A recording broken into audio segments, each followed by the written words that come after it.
Imagine for a moment stepping into the shoes of those who came before us. Welcome to a journey that transforms history into vibrant stories that captivate and inspire. The air is hot, but not unpleasant sunlight dapples across tall stone walls, flickering with the distant shimmer of the Aegean Sea. Somewhere a chisel taps against limestone. Oxen creak by dragging carts of bronze ingots and bundles of papyrus. You can smell baking bread, oiled wool, and that faint coppery tang of coins changing hands. This is the world of the late Bronze Age, a glittering network of kingdoms and city-states, from Mycenaean Greece to Hittite Anatolia to mighty Egypt, stitched together with diplomacy, trade, and just the occasional backstabbing war. You've walked into a golden age, but one where the gold's starting to crack. So before you get comfortable, take a moment to like the video and subscribe, but only if you genuinely enjoy what I do here. And hey, post your location and local time in the comments. I'd love to see where and when you're tuning in from.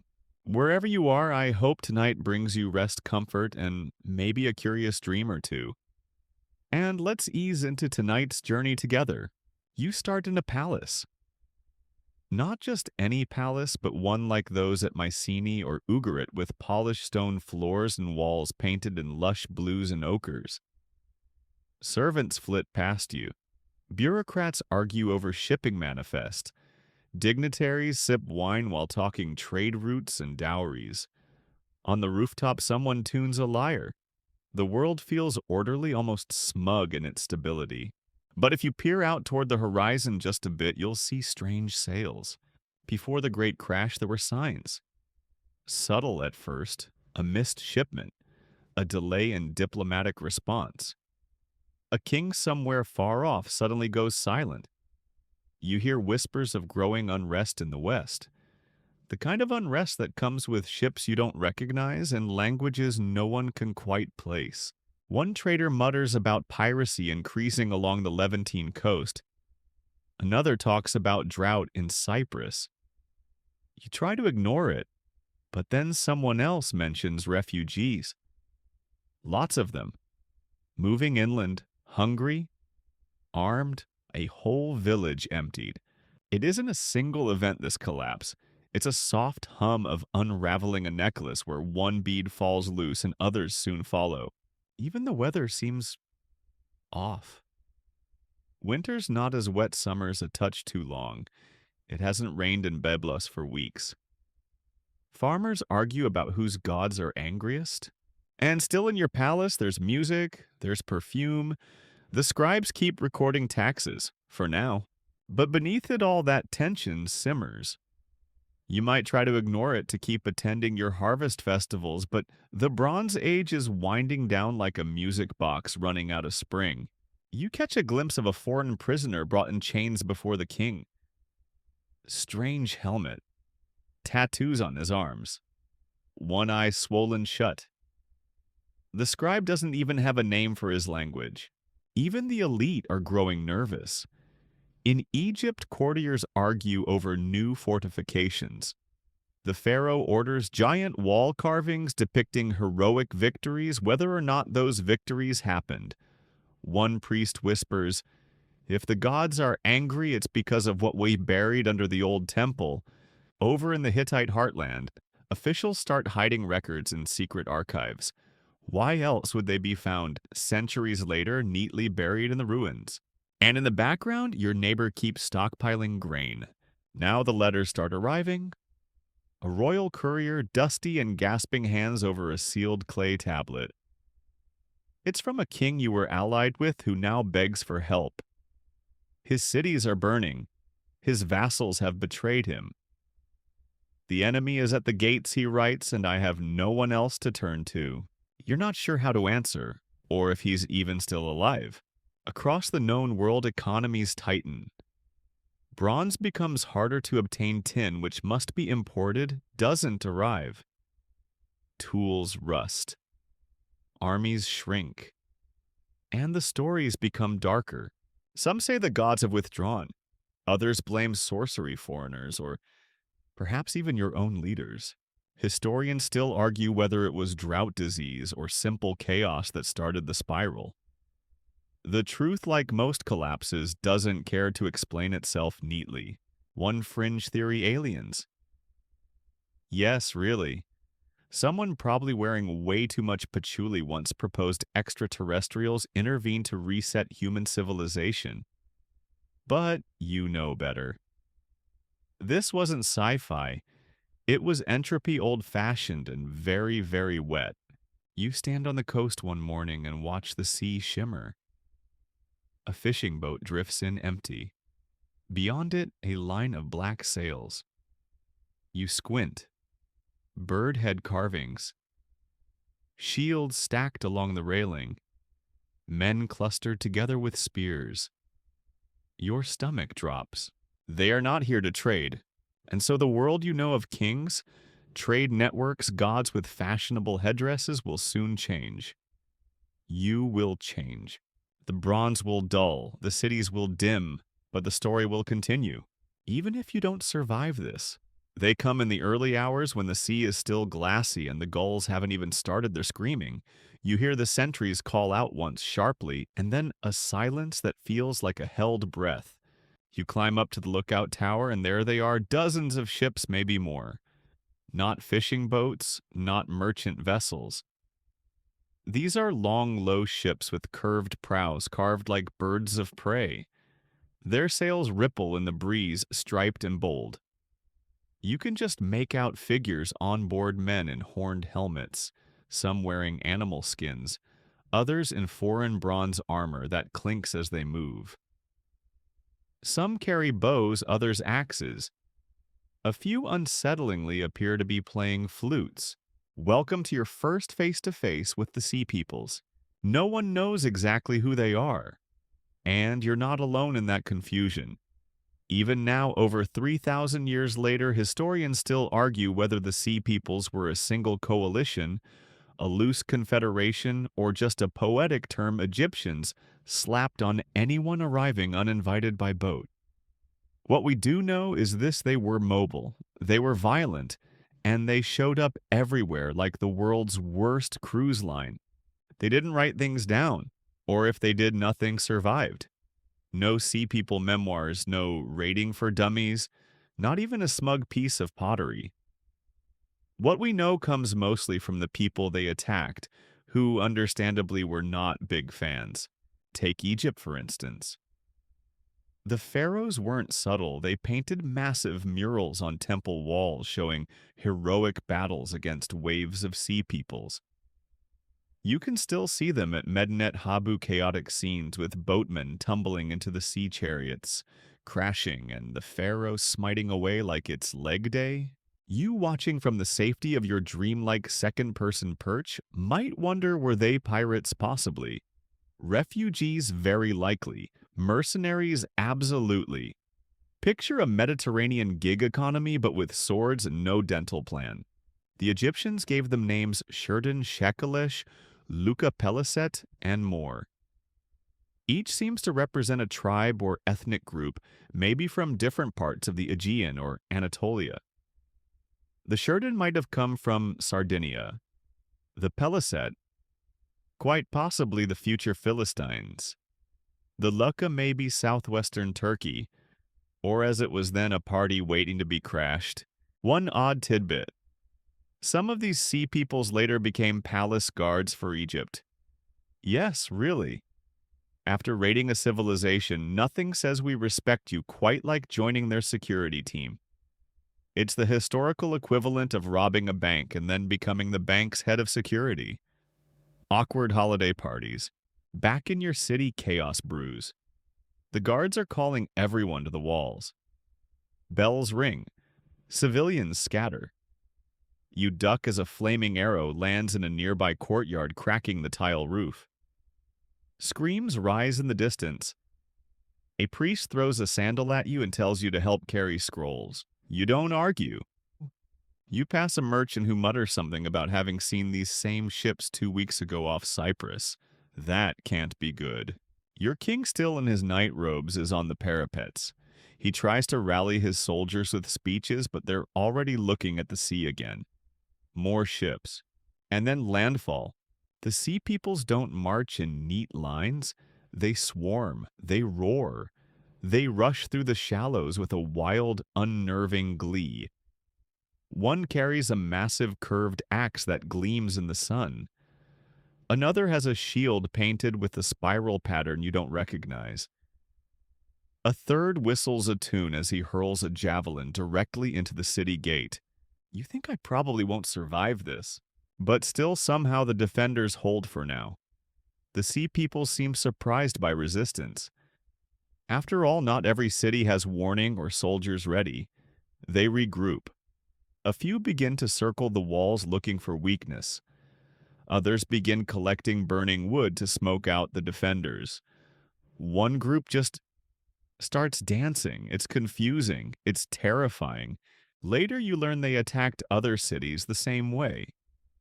Quick, savage, and opportunistic. Ugarit, Troy, Ashkelon, Carchemish, all either fell or suffered brutal sieges. Some scholars wonder were the sea peoples running from something themselves. Maybe famine or war at home? Or were they just part of a massive wave of post-Bronze Age chaos? Here's a quirky twist they sometimes brought their families. Yes, raiding with toddlers in tow. Carvings show women in ox carts behind the battle lines, as if this was all part of some unhinged Mediterranean road trip. Your city holds for now, but you're shaken. You start to notice strange things. Less food at market, fewer messages arriving. The diplomats from across the sea stop visiting. One night, someone burns the temple grain stores.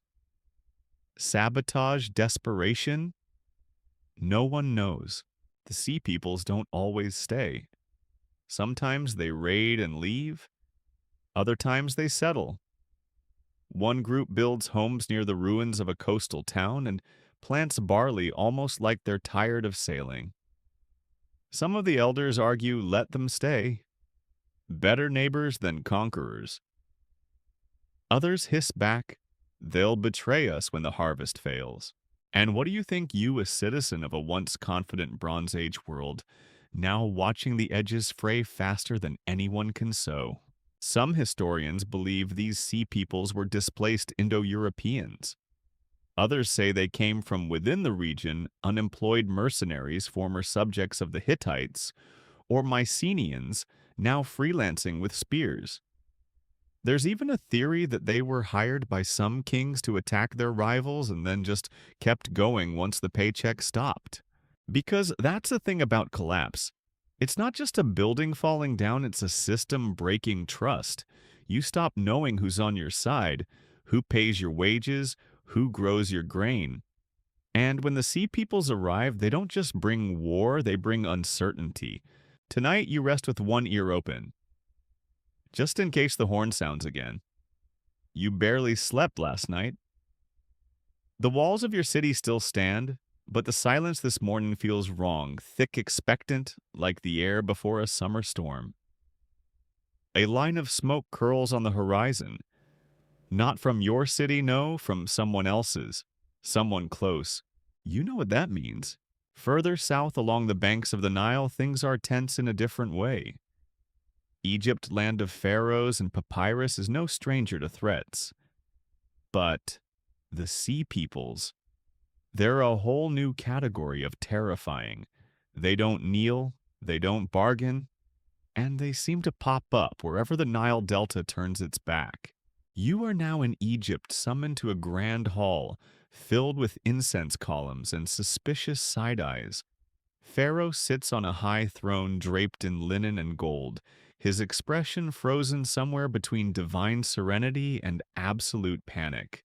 Reports pour in, raids in the Delta, whole towns razed, temples looted, crops trampled.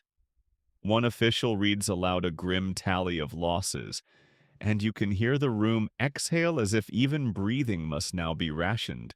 The sea peoples are bold.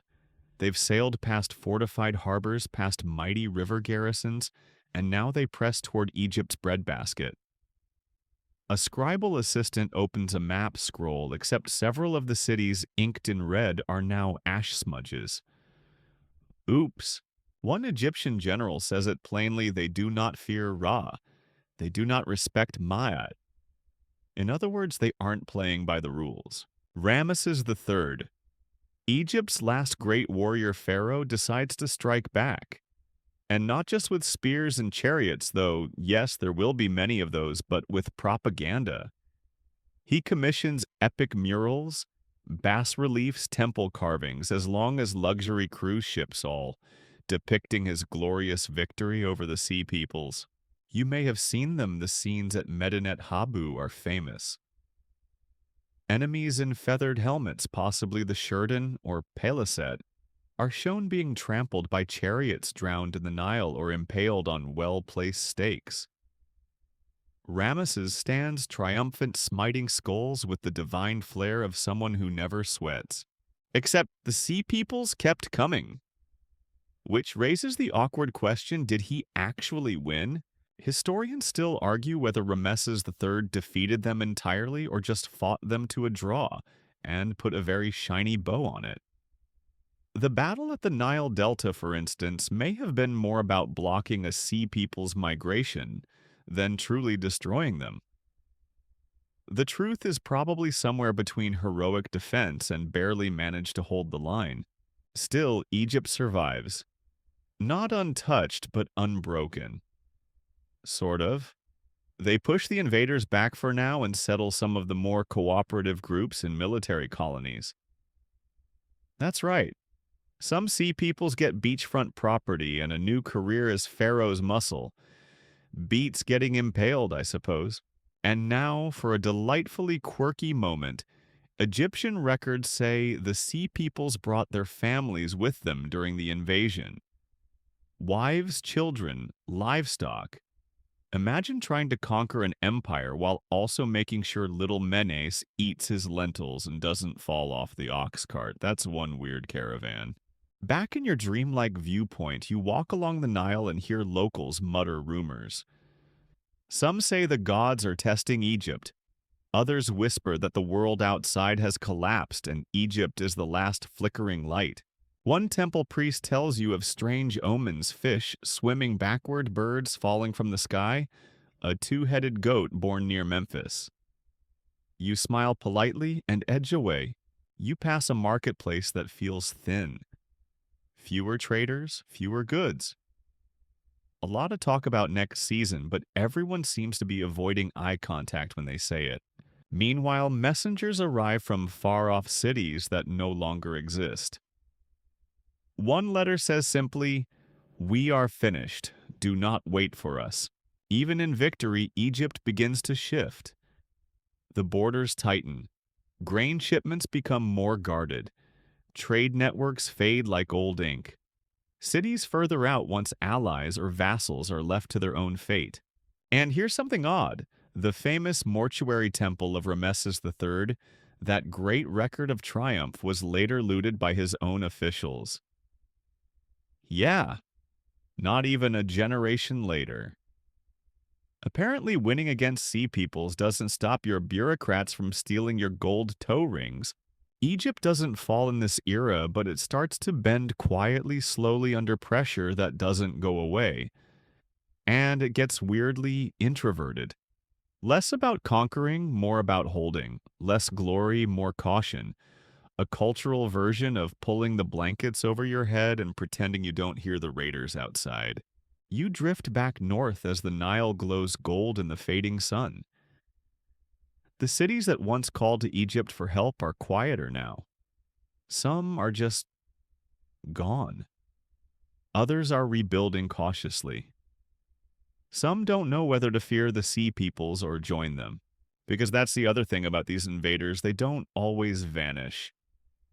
Sometimes they settle, intermarry, adopt local gods, start farming barley and arguing about irrigation, and before long you can't tell who came from where anymore.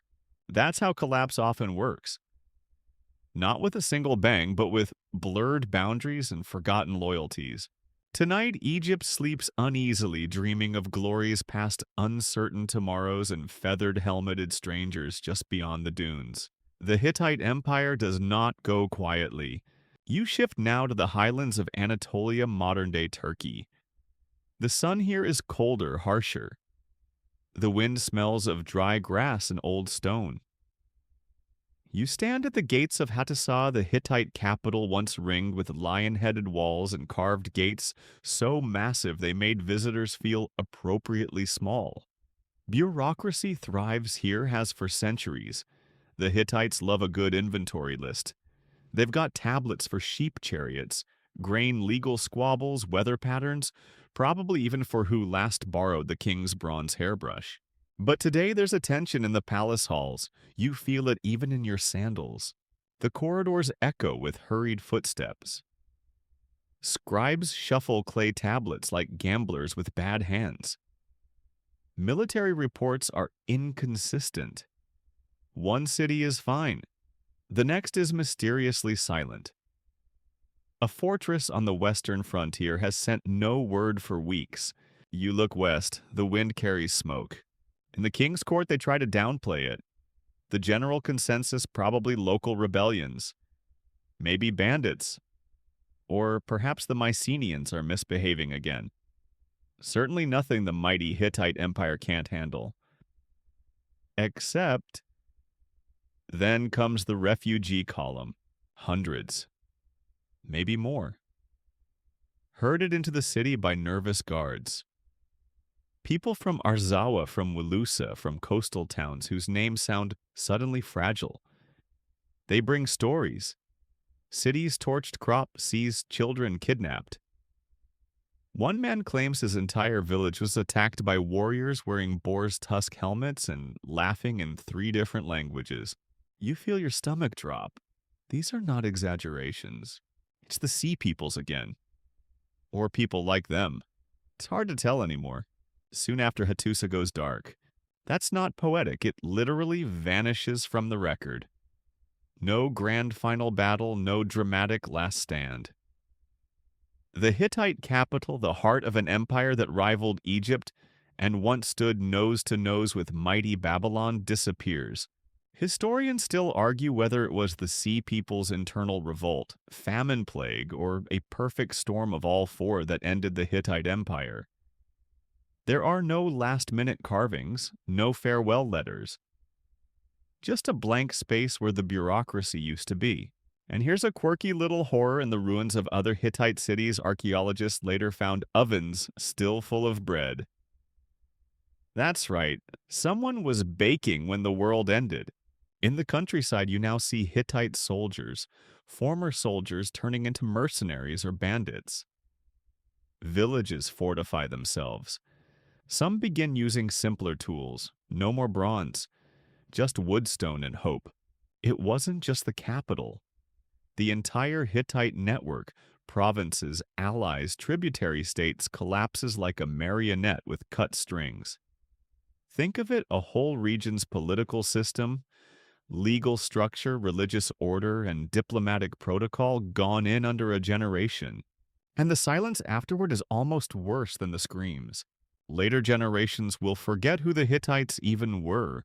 For centuries, all that remained were strange hieroglyphs no one could read and crumbled fortresses mistaken for fairy castles. You walk through one such site now. The wind whistles through a cracked arch. There's a stone basin filled with rainwater and moss. A shepherd passes by with goats. He doesn't know his flock grazes on the bones of emperors. But wait, there's a strange twist. Centuries later, during excavations at Boğazköy, ancient Hattusa, archaeologists uncovered a secret archive, thousands of clay tablets neatly packed, as if someone had time to store them before the end. One letter from a vassal king pleads for grain. Another warns of unrest among the chariot warriors. A third simply says, "The enemy is upon us." Some believe the scribes knew collapse was near and preserved the records on purpose. Others think it was just standard office protocol.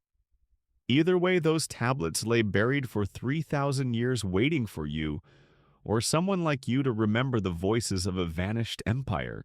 One fringe theory claims that the Sea Peoples were not invaders at all, but rather revolting populations inside the Hittite system. Former workers, prisoners, slaves rising up as central authority broke down. A class rebellion wrapped in seaborne chaos. It's romantic. Also possibly nonsense, but you like the drama. You spend a quiet night near the ruins. Owls call from cracked towers. A fire flickers in a shepherd's hut. And somewhere far off, the faint sound of waves, because even here inland, the collapse was connected to the sea. The Sea Peoples didn't need to conquer every city. They just had to topple enough dominoes. And the Hittite Empire, once so proud, now lies scattered in the dust, its once fierce lions reduced to silent carvings facing the hills. You wonder, did anyone survive the final night in Hadusa? Did a scribe light one last oil lamp and whisper a prayer to the storm god? You'll never know. But the next empire is already trembling. You are no longer in a throne room, no longer dodging arrows or deciphering smoke signals from distant hills. Now you're in the rhythm of everyday life before everything falls apart. The late Bronze Age wasn't all palaces and empires. Beneath the gold-leaf diplomacy and pigeon-delivered treaties, millions of regular people just lived, baked bread, fed livestock, sweated in fields, argued with in-laws, occasionally stepped on a goat. You wake up early, as most did, to the sound of clanging pots and someone already complaining about the price of barley. Your house is small, sun-baked, probably made of mud brick. It leans a little to the left, but so does your neighbor's. The roof doubles as a sleeping porch and a grape-drying station. You sleep there in summer under stars you no longer know the names of. You stretch, yawn, and step into a world that on the surface feels stable. Your city, tucked somewhere between Mycenaean Greece and the Levantine coast, hums with activity. Chickens scatter underfoot. A boy runs by with an armful of figs. A woman next door throws water on the dust to keep it down. Overhead, a trader yells about imported olive oil from Crete, even though everyone knows it's local.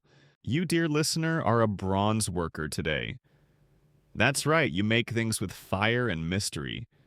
You've got your crucible, your bellows, your secret stash of tin which you guard like it's the recipe for Coca-Cola, and a deeply judgmental goat who watches you from the doorway. And things are... okay, you've got work. Your kids are loud but clever. There's a minor mold problem, but you're ignoring it. What you're not ignoring are the rumors. You hear them while sharpening a sickle. People whisper about trouble in the east. A caravan that never came back. A city that sent no tribute this season. The copper merchant has raised prices, claims the mines in Cyprus are troubled. You roll your eyes, probably just greed. But then your cousin who works with a diplomat says the Hittites haven't replied to the last 5 messages. You pause. That's odd. And there's this traveling bard who keeps singing about sea monsters and cities that burn in a single night. You'd laugh, except she refuses to perform near water anymore. Says she had a dream. You avoid her now. Meanwhile, your goat seems nervous. Historians love to talk about empires and battles, but the truth is, collapse starts here in the ordinary. In the little changes that slowly undo routines. A shortage of grain. A missing shipment of tin. A festival postponed. A field left fallow because the farmer didn't feel right. You still work, of course. You've got obligations, after all. But now you notice your neighbors have stopped leaving doors unlocked. The market feels thinner. The temple priests ask for offerings more often, but give fewer blessings in return. And one day the road outside your city fills with strangers. They don't look like raiders. They look tired, gaunt, hungry. Some carry children wrapped in animal skins. They don't ask to come in. They just sit near the walls, eyes hollow. You recognize their dialect, somewhere coastal, maybe from Wugarit or Tyre, but what could have driven them this far inland? A scribe records their names. Another unwisely asks them what happened. The oldest man answers with 2 words. They came.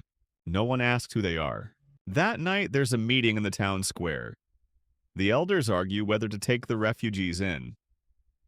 Some say yes, our gods demand it.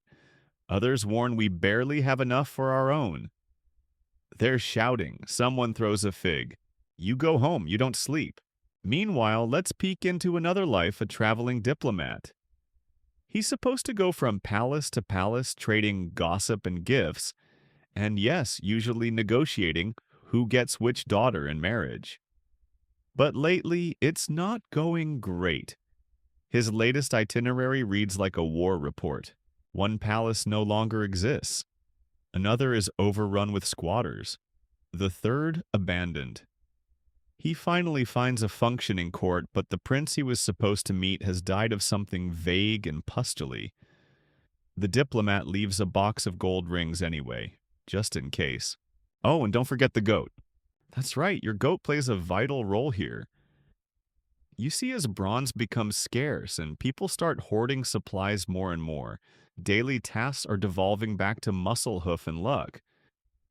Your goat hauls firewood, occasionally scares off children, and once accidentally saved a merchant's life by headbutting a would-be thief. The merchant gave it a silver bell. The goat ate it. Quirky detail. Archaeologists in the Levant actually discovered a goat skeleton buried with a bronze bell around its neck. Coincidence, maybe, but you choose to believe it's your goat. The spiral continues. Crops fail more often. Rain is unpredictable. Your neighbor's son joins a band of protection men who offer to guard the market for a small fee. You've just witnessed the birth of organized racketeering. Some cities close their gates entirely. Others turn to isolation. You hear stories of towns that light no fires after dark, lest the glow attract unwanted attention from the hills. And still you get up, still work, still live. That's the quiet part of collapse, the slow fade. The world doesn't end in one dramatic moment. It erodes like sandals on a long road. One day your cousin stops coming to work. No word, just gone. Your goat, however, still shows up, steals your breakfast, stares into the distance like it knows something you don't. Historians still debate what caused the final tipping point: climate shift, earthquakes, systemic fragility. But in your life, in your street, it feels like one thing above all uncertainty. You lie awake at night and listen not to invading armies, but to the emptiness where noise used to be. The missing cartwheels, the hushed voices, the market that opens late. Something is ending, but no one says it aloud. Not yet. This morning begins differently. The streets are quiet, too quiet. Not the calm of a holiday or the hush before a festival. This is the stillness of absence, of something missing. You step outside and notice the door of the baker's house ajar. No smell of bread, no sound of argument. The stall where you usually buy figs is empty. A cat licks its paw on the counter like it's claimed the space. And then the messenger arrives. Dirty, wild-eyed, half of his sandal missing. He doesn't bother with greetings, just thrusts a clay tablet into the hands of the city clerk and mutters, "Ugarit is gone." Just like that. Ugarit, the port city, the glittering jewel of the Levantine coast. The place with wine poets, imported ivory, and a bureaucracy so detailed they probably had a form for missing sandals. Gone. The tablet you've just seen passed along is real. It still exists today. Found in the ruins of Ugarit, baked hard in the fires that consume the city. It's a last letter from a local ruler to the king of Alashia, modern Cyprus. In short, the enemy ships are here. My cities are burning. Send help. Now. Help didn't arrive in time. And you're standing at the edge of a world rapidly unraveling, watching the glowing embers of a place that once sent perfumes, linen, and multilingual gossip across the sea. Ugarit wasn't just a city, it was a hub, a knot in the Bronze Age's web of trade and diplomacy. And now it's ash. People begin to panic. Not dramatically, not with screams or torch waving, with silence. They close their shutters, they bury valuables, they whisper about escape routes. You head to the scribe's house. It's chaos inside. Clay tablets everywhere, some wet, some cracked, others hastily stamped and tossed into baskets.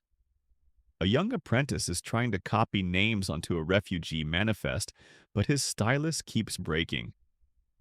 He swears quietly under his breath, which earns him a smack from his master. You offer to help. After all, you know some of these names. Families you traded with. One was planning a wedding, another had a baby just last spring. Now they're fleeing if they're lucky. And here's the haunting thing, some of these families had letters waiting for them in Ugarit. Orders for goods, invitations to ceremonies, lists of owed debts. None of that matters now. The mail never reached them. Or if it did, it arrived as ash. Later historians will puzzle over these letters. What does it mean when a city dies mid-sentence? Ugarit wasn't the only one. Cities across the eastern Mediterranean flicker out like candles in a breeze. Some burn, some are abandoned. Some simply stop being mentioned. Like that one friend in your group who stops showing up and no one knows why, but no one wants to ask. You visit the harbor. It's emptier than usual. A few ships remain docked and anxious-looking. One is being hurriedly loaded with grain goats and a very indignant priest who insists on bringing all 12 of his temple cats. You step around one of them, a toothless ginger beast with an expression like it's seen everything and judges you for surviving.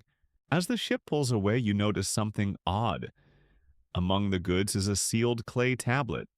Not addressed, not labeled, just sealed tight, wrapped in linen. You ask the captain what it is. A letter, he says, from someone who didn't make it. He won't say more.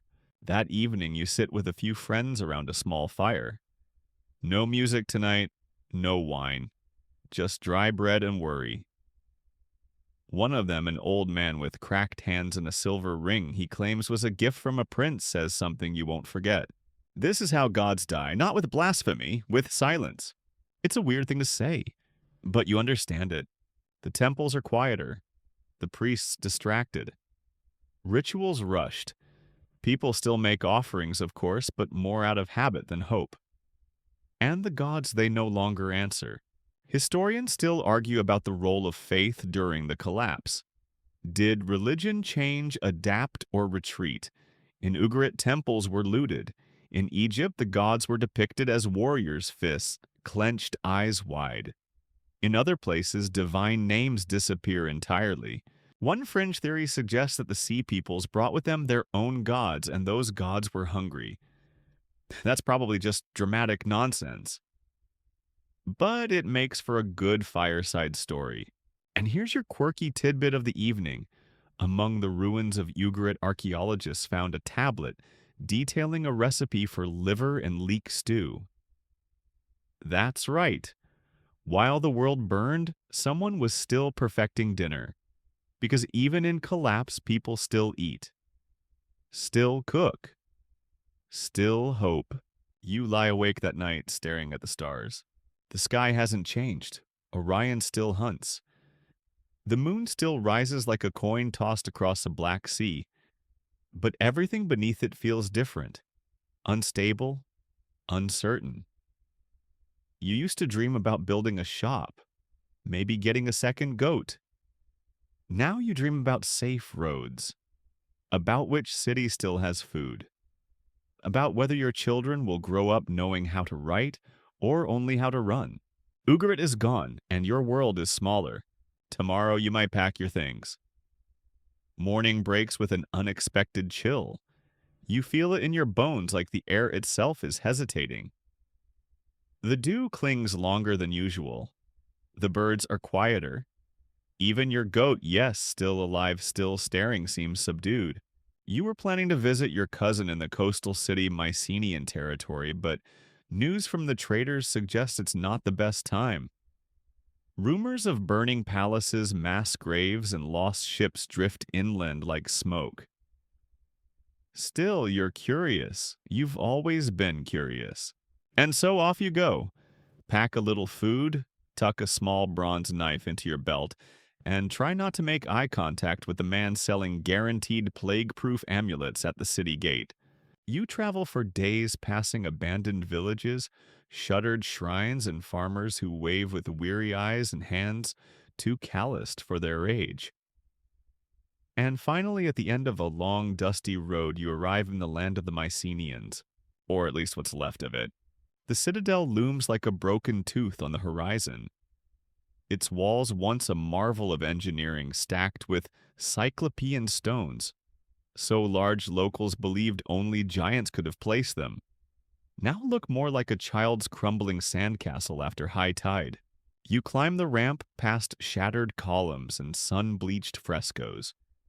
Inside, it's eerily still. No guards, no scribes. Just the scuff marks of something or someone that left in a hurry. And in the courtyard, a pile of burned scrolls, scorched weapons, and disturbingly one perfectly untouched jug of olive oil. You take it. Call it salvage. What happened here? Historians still argue whether the fall of Mycenaean Greece was caused by external invasion, perhaps sea peoples again, or internal collapse. Maybe both, maybe neither. The truth frustratingly leaves no eyewitness. What we do have are clues. Linear B tablets, ancient Greek written in neat little syllabic stabs, record late-stage panic. Lists of weapons, soldier rosters, grain distributions. Some read like frantic shopping lists before a siege. One even mentions watchers on the coast as if anticipating visitors who might not be bringing pastries. It's like someone saw the darkness coming and tried to write faster than it could reach them. The palaces Mycenae Tyrann's Pylos don't fall all at once. It's a staggered collapse like a poorly choreographed dance number with arson and screaming. Pylos, for example, leaves behind a trove of documents frozen mid-recording like a Bronze Age Excel file crashing during a storm. One fringe theory suggests an earthquake played a role. Or several earthquakes. Maybe a quake hit destabilized infrastructure and everyone just took advantage. You know, like how looting starts 5 minutes after a power outage in movies. Only this time it's entire civilizations. But not everyone vanished. Some people stayed. Settled among the ruins, reused the stones, farmed the land. They didn't call it collapse. For them it was just Tuesday. As you wander through the abandoned palace, you find a room still partially intact. A fresco of dolphins. A cracked goblet. And under a pile of roof tiles, a child's toy, an ox cart carved from wood, one wheel missing. You sit there for a moment holding the toy and feel the weight of it all. This was someone's home, someone's world, and now you're an intruder in their silence. Outside you hear voices. Not invaders, locals. They've come to scavenge. One woman eyes your jug of olive oil. You offer her half. She nods grateful. It's not all doom. People adapt. Always. In the shadow of these fallen palaces, small communities continue. They plant, they barter, they learn new skills like pottery styles borrowed from Cyprus, or cooking techniques picked up from a refugee who used to be a palace chef. Here's your quirky tidbit. In one ruined Mycenaean house, archaeologists found a room with nothing but charred olive pits. Was it a storeroom? A kitchen? A weird party? We don't know, but it proves that even as things burned, someone thought olives still mattered. You leave the citadel the next day. As you descend the hill, you look back and realize it no longer seems imposing. It's not a symbol of power anymore, just a pile of rocks with good acoustics for birds. The Mycenaean world of warrior kings' elaborate tombs and wine-soaked diplomacy is ending. But you are not. You pass through smaller villages now, places that never had walls to begin with. They're the ones still standing. Maybe because there was less to loot. Or maybe because they were too small to be worth destroying. One farmer shrugs and says, "Big cities fall. Chickens don't." Simple logic, hard to argue with. That night you lie under the stars again. Your goat, ever faithful, curls beside you, chewing something that might have once been someone's sandal. You whisper into the dark, "Will anyone remember this?" And the stars don't answer. But the silence feels less lonely than before. You follow the coastline now a little farther east where the air grows saltier, and the land smells of cedar and ash. You're looking for Ugarit, but we already know what's happened there. So instead, your path turns south toward a city gasping its last. The sky above is streaked with smoke, and the harbor at Ashkelon is in chaos. Ships pulled crooked onshore sails, shredded crates of dried figs trampled into the sand. You recognize the look of a city mid-evacuation. Organized panic with the side of yelling. You try asking someone what's going on. She doesn't answer, just hands you a sack of barley and tells you to run. Always a comforting response. The Sea Peoples have come again, or perhaps new bands of them, the next generation, the ones who learn from their parents how to raid and build and survive the death of a world. This time they aren't just raiding, they're staying. You pass a ruined shrine where someone's painted over the old gods with strange spiral symbols. A stack of shields leans against the temple wall, some bronze, some wood, some... You're not sure. One of them has a crab claw tied to it, which you choose not to investigate further. The people here speak in fragments, Egyptian, Hittite, local dialects, something unplaceable. The effect is like walking through a multilingual fever dream, but one word keeps coming up, Peliset. You're hearing the name the Egyptians would later use, the Peliset, widely believed to be the same people who would settle and become the Philistines. Now, before your brain jumps to Goliath and his poor helmet, let's be clear, the Philistines weren't just cartoon villains with bad PR. They were sophisticated settlers once the looting slowed down. They built cities, imported pottery, and got really into pork barbecue, which scandalized their kosher-keeping neighbors. Yes, your quirky tidbit of the day. Archaeologists discovered Philistine garbage heaps absolutely stuffed with pig bones. Apparently nothing says new homeland like roasting a forbidden meat and tossing the bones in giant piles. Historians have even joked it was the world's earliest recorded foodie rebellion. You wander into a neighborhood where houses are going up new ones of strange design. Rectangular layouts, small courtyards, corner hearths. This is not Canaanite architecture, it's something else, a blending of old and new. The Sea Peoples aren't just destroying, they're remaking. A woman offers you something to eat. It's skewered charred and suspiciously delicious. You hesitate because, well, pork, but you're also starving. One bite and it's official. The collapse of civilization tastes surprisingly like bacon. You ask her who she is.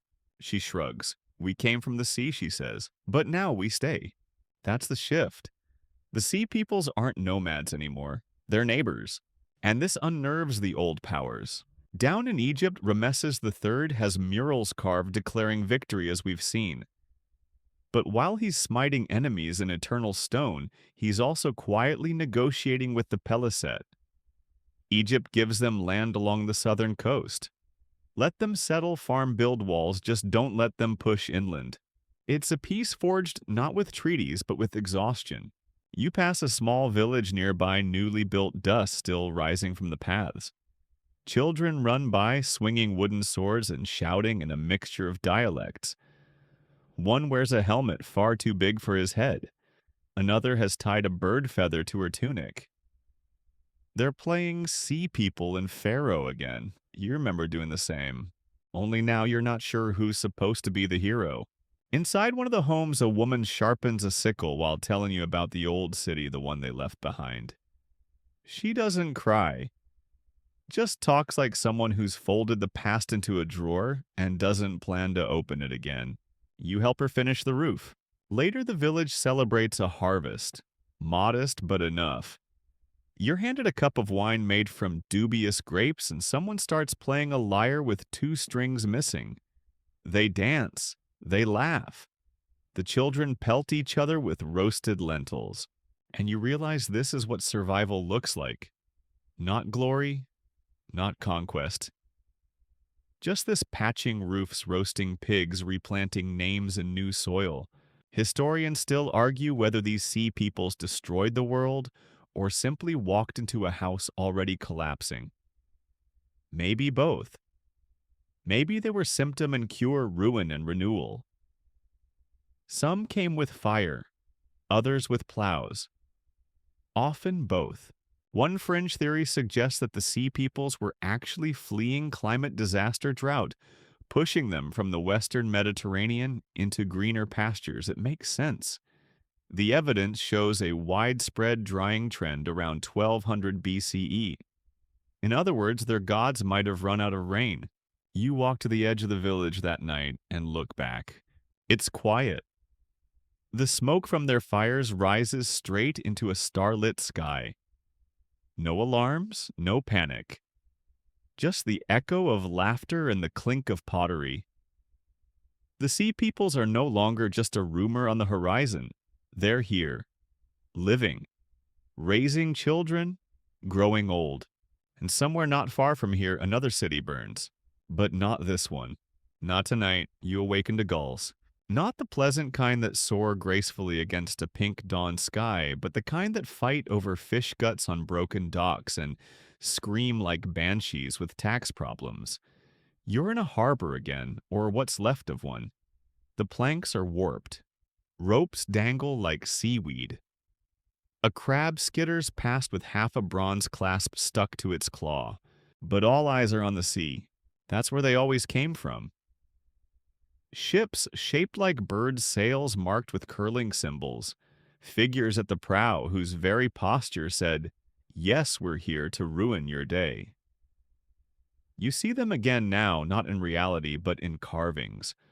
On stone walls inside temples etched into the sides of sarcophagi. Always the same ships. Always the same ominous, inescapable tide.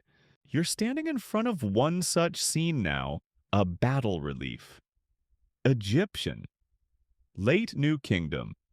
The ships of the sea peoples are narrow, swift, with curling ends and broad rudders. Shields line the rails like teeth. Arrows fly in both directions, men tumble into the sea. And always in the center, the pharaoh larger than life, smiting with divine confidence. These ships are no artistic flourish. They are accurate. Maritime scholars, yes, they exist, have studied these depictions in detail and agree these were real ships. Fast maneuverable, designed for raiding and beach landings, possibly equipped with dual propulsion rowers and sail. Like ancient jet skis, but slightly more murdery. And the bird heads we don't know. Decoration, intimidation. Religious significance. Historians still argue one fringe theory posits the bird motif comes from a forgotten sea god cult. Another says it's just good branding. After all, if you're going to terrify coastal cities, it helps to be recognizable. You walk through the ruins of a former naval base. Someone painted a dolphin on the wall badly. There are bits of anchor stone, rotted wood, a moldy rope, coiled like a sleeping snake. One room still contains bronze arrowheads. Another, a small altar still blackened with soot. Someone must have prayed here once before the tide came in. You speak with an old dock worker who survived one of the attacks. He says they didn't yell. That's what I remember. Just the wind, the water, and then them. Then he offers you a clam. You politely decline. As the sea people spread, the fear of the sea itself grows. Once a highway for trade diplomacy and stories, it now becomes a warning. Fishermen stay closer to shore. Merchants weigh risk against profit. Even seasoned captains avoid certain coasts. Maps are redrawn, some literally scratched out. Inland cities begin fortifying, not against armies, against rumors. Meanwhile, you find an artifact, a ship model carved from olive wood, no bigger than a loaf of bread. It has the same curving prow, the same shield pattern along the rails. Found in a collapsed house near Byblos. Was it a toy? A votive offering? A sailor's keepsake or a warning? You hold it in your hands and feel the weight of salt and stories. Some say the sea peoples were driven by necessity, hunger, drought, displacement. Others say they were driven by ambition, plunder, revenge, opportunity. And the ships were the key. Not just tools, but symbols of their power, mobility, and mystery. You pass a mural now in a half-burnt temple. It shows ships arriving under a red moon with torches raised high. Children watch from rooftops. One figure painted in exaggerated style holds out bread to a sea person warrior. It's a strange moment. Is it a gesture of peace or surrender? Quirky Tidbit 1 relief in Medinet Habu shows the sea peoples fighting in formation with chariots and disciplined ranks. Not the disorganized rabble we're usually told about. So were they trained soldiers? Former mercenaries, exiles with military experience? You find a fragment of an old tale scratched into pottery. The birds of war came over the waves, bearing thunder and teeth, and we fed them salt and silence. It reads like a lullaby for the end of the world. In some cities, people begin painting their own ships to resemble sea peoples. Not to scare anyone, but to survive. If you can't beat them, impersonate them. That's right, ancient camouflage piracy. Or just identity theft with extra paddling. One community even adopts the bird head symbol for its own boats. You ask why. The dockmaster shrugs and says, if the sea is theirs, now best not to anger it. You nod. Reasonable. And here's another strange twist. Not all sea peoples attacked. Some offered services. Mercenary contracts. We'll raid your enemy's harbor, not yours, for a price. Some cities accepted. Others refused and regretted it. That night you sleep by the shore. The waves lap soft and slow. You dream of ships not coming to invade, but just passing by. Empty, drifting, searching. You wonder what it must have felt like to see the sails on the horizon, not knowing if they brought death trade or both. If they'd pass you by or come ashore and build a garden next to the ruins. The bird-headed ships are long gone now, but the tide never stops. The land shifts beneath your feet as you move inland. The coastal ruins are behind you, now burned harbors, silent temples, crumbling docks with gulls, still screaming over nothing. You follow an old dirt road into rocky hills past abandoned watchtowers and dry riverbeds. A man you pass mutters something about newcomers with strange swords and stranger accents. You reach a village perched on a plateau, its new rough around the edges built from stone pulled hastily from nearby quarries. There are no grand gates, no frescoes, just people. Working, watching.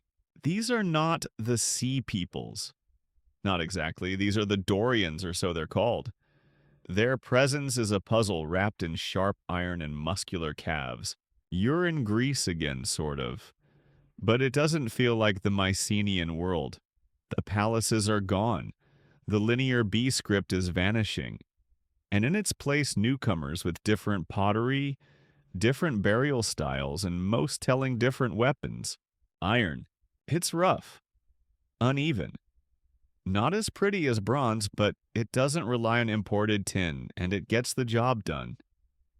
The Dorians wield it like they were born knowing how. You sit near their communal fire, chewing on barley bread that tastes like damp regret. They speak a dialect that's familiar, but just off enough to make you frown. One older man wears a helmet decorated with boar tusks, just like the heroes in the epics. Another sharpens a sword not curved and elegant like the Mycenaeans used, but leaf-shaped. He calls it Xiphos, and you do not ask for a demonstration. Who are these people? Historians still argue whether the Dorians invaded migrated, or just kind of showed up with good PR and a lot of muscle. Some suggest they were always in the Greek world, just from more rugged, less fabulous regions. Others think they came from the north, pushed southward by their own collapsing networks. Whatever the case, when the palaces fell, the Dorians filled the gap. And they didn't rebuild the palaces. They built villages, small, functional, no throne rooms, no scribes, just homes, fields, and the occasional wrestling match that escalates into poetry. Here's your quirky fringe theory of the day. Some scholars believe the Dorian invasion never happened, that it was a later invention, like blaming your sibling for breaking the pottery, that the Dorians were always there waiting for their chance to rise when everything else fell. But you're not here to pick sides. You're here to observe. And what you see is a cultural reset. The Mycenaean world, with its palace economies, tablet archives, and trade diplomacy, has given way to something leaner, rougher, more self-reliant. Oral tradition replaces written record. Armor gets simplified. The stories get longer. Because that's the thing: while writing vanishes, memory grows. You sit under the stars and listen as a young man recites a story. Something about a great war, a city by the sea, a man who fought for 10 years and then spent 10 more trying to get home. You don't know if it's real, but the way he speaks, you believe every word. And there it is, the seed of Homer. That's right. The collapse sets the stage for the epics.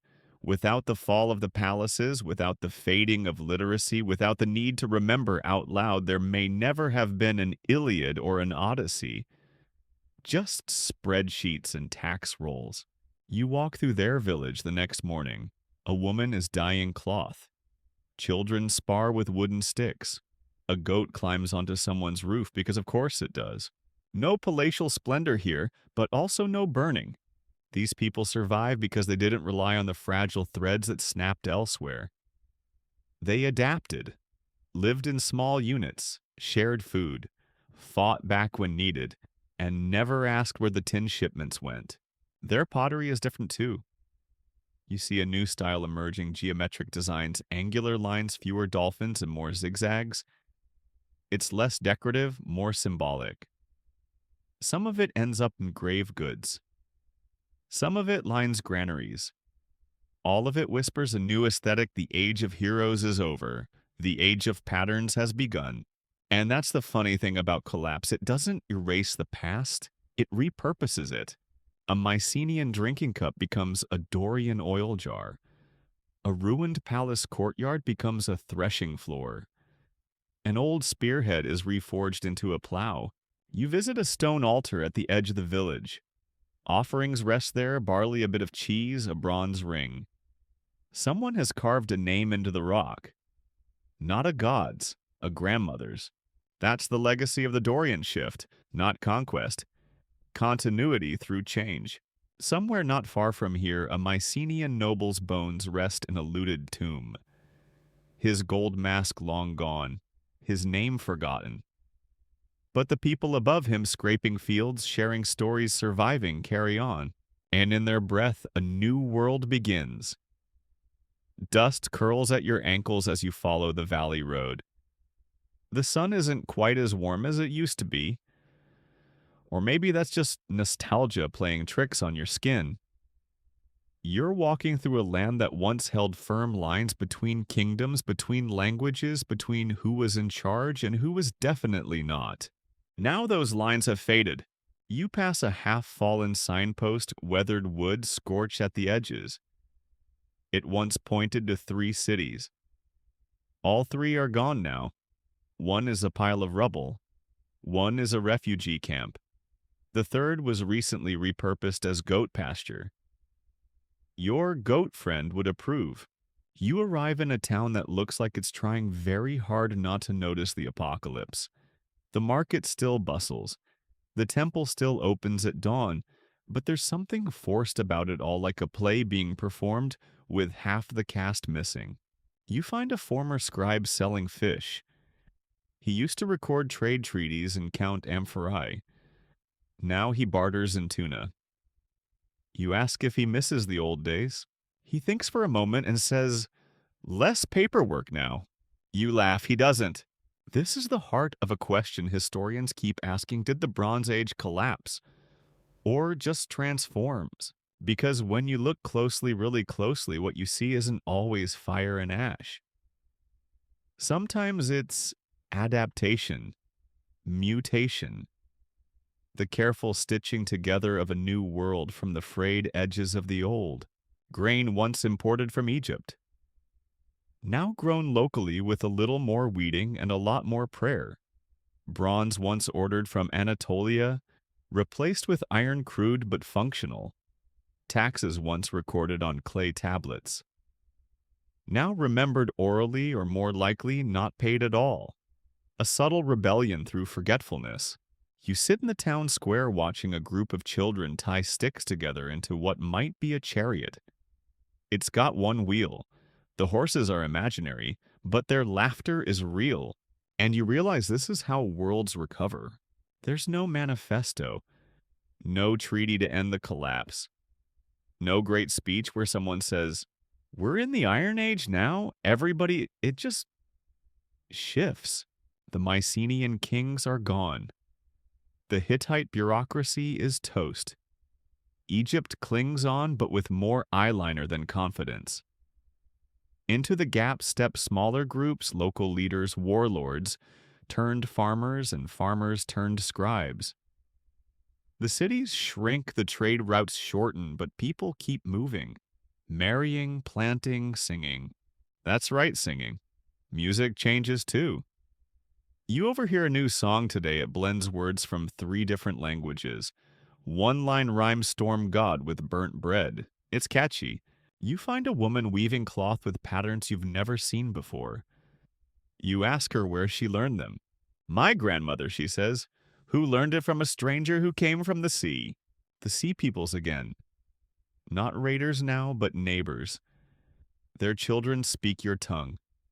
Their gods appear beside yours at shared altars. They're part of the tapestry now, whether anyone planned it or not.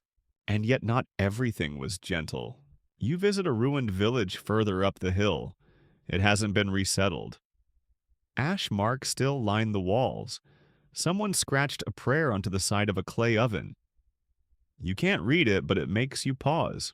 A tooth lies nearby, human. You keep walking. This is the dual truth of the collapse, beauty and horror. Community and fear.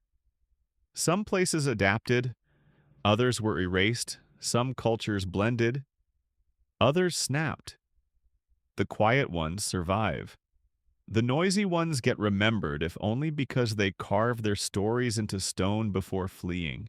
Here's a quirky historical footnote. In Cyprus, archaeologists found a sanctuary from this period with offerings that include a mix of Egyptian scarabs, Aegean figurines, and local pottery. It's like a divine rummage sale. Nobody really knows which gods were in charge anymore, so people just covered all the bases. And language. Well, that's another kind of transformation. Scripts vanish. Linear B, for instance, disappears entirely for centuries. Writing becomes rare. Memory, meanwhile, grows stronger. Oral tradition fills the vacuum. Grandmothers become archives. Bards become libraries with feet. You meet one, actually. A traveling poet. She's dusty, loud, and carries a lyre that looks like it survived 3 collapses and 1 goat attack. She offers to sing you a story. You accept. She tells you of a man who sailed the wine-dark sea, of a city with high walls and a wooden horse, of gods who meddled and heroes who wept. She pauses often, not for drama, but to remember. She says, I learned this from my uncle, who learned it from a man who heard it sung at a funeral. You don't know if it's real, but you do know it matters, because that's what humans do in the ruins. They build stories. And then they build homes around those stories, and towns, and eventually another world. You leave the town at sunset. A boy waves at you with a stick sword. A goat bleats somewhere in the distance. Probably your goat again. You walk toward the next horizon, knowing that behind you lies not a graveyard but a seedbed. The collapse wasn't the end. It was just a change in tempo. The road twists southward now, the dust giving way to red earth and dry wind.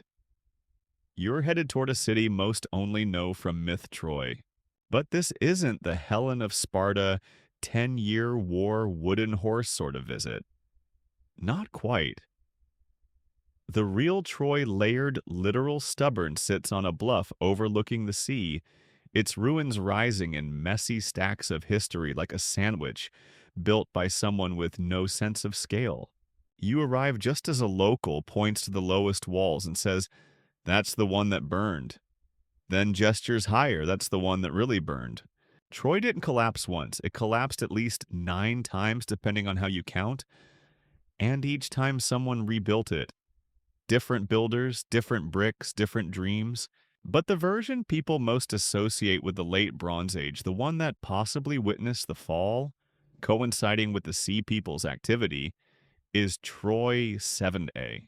And it bears scars, burn layers, collapsed walls, bodies with broken bones buried in doorways, storage jars filled to the brim as if someone knew something was coming stocked up and never made it back.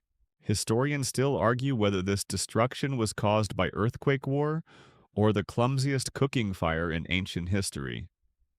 But many agree this was probably the Troy behind the legend.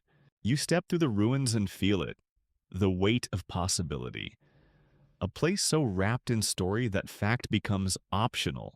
But that's where things get interesting. Because the famous Trojan War, that epic clash of love, pride, and gods behaving badly, it may have been one story among many, just one remembered version of 1,000 local conflicts that flared as the Bronze Age world crumbled. You talk to a local shepherd. He says there were always wars, sometimes big, sometimes small. It's the song that makes them famous. And there it is, the blurry space where myth and memory shake hands and pretend they've never met before. While you're in the ruins, you find something odd. A carved stone with a crude horse figure. Not a grand sculpture, just a scratched outline. You ask a nearby child what it is. He shrugs. "That's the horse that tricked the city," he says. "Real, you ask?" He grins. "Real enough." You sit near what may or may not have been a palace and imagine the scene. A city under siege. Heroes with 2 perfect names. A ruse in the form of a hollow horse. And somewhere a poet already scribbling notes on how to make this last forever. Here's your quirky detail of the day the earliest written reference to Troy comes not from Homer, but from Hittite tablets. They refer to a place called Wilusa, ruled by someone named Alexandru, which sounds suspiciously close to Ilios and Alexandros, better known as Paris of Troy. Coincidence maybe, but a juicy one.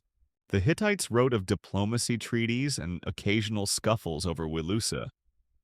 One letter even includes a formal complaint from a neighboring king about stolen property, possibly livestock, possibly people, possibly both. The Bronze Age was messy. What's clear is this Troy wasn't just a backdrop for a story. It was a living city caught in the same web of trade politics and chaos that consumed its neighbors. And whether the Greeks sacked it once several times or not at all, someone burned it. You walk down from the citadel and pass a trench dug by Schliemann, the 19th century archaeologist who made Troy famous again. He wasn't exactly careful. He blasted through layers like a kid digging for treasure in a cake, hoping to find Priam's gold. He did find a treasure hoard, just not from the right century. Still, thanks to him, the world remembered Troy. Even if he guessed wrong more often than not. You end your visit at the city gate. It's smaller than you expected. No giant beams, no chariot lanes, just stone pitted with time, holding the weight of too many centuries. You run your hand along the wall. The stone is warm. The wind is quiet. And somewhere beyond the ruins, the sea waits just like it always does. Troy, like the Bronze Age itself, is a story told in ashes and echoes. Some of it true, some of it poetry. And maybe the difference doesn't matter as much as we think. The coastline bends again softer now, as if the land itself is catching its breath. You're further south where the air tastes of salt and pomegranate, and the sun carries that lazy weight that makes you want to nap under a fig tree with one eye open. You don't see a city at first, just the shimmer of fields, olive groves, and terraced hills. But then, rising slowly from the landscape like a memory trying to reform itself, you spot it, Ashkelon, one of the 5 great Philistine cities. Or if you ask their new neighbors, one of the 5 great problems. You enter on foot. The gate is new, clearly post-collapse. Cruder than the Canaanite stonework you've seen elsewhere, but solid. Strong. The guards at the entry wear mismatched armor. One has an Egyptian-style kilt, another a boar's tusk helmet that looks like it's seen some stories. Their shields bear strange markings, swirls birds, and sometimes a symbol that looks suspiciously like a fish with legs. You don't ask. Inside, life bustles with the kind of stubborn energy that says, we're not going anywhere. Stalls offer roasted meat and fermented grain cakes. Potters spin new styles decorated with geometric patterns, not the flowers and dolphins of old. Everything smells faintly of garlic and goat. You pass a group of children chasing each other with wooden swords, yelling in a hybrid dialect that merges local Canaanite with something else entirely, something sea-scraped and foreign.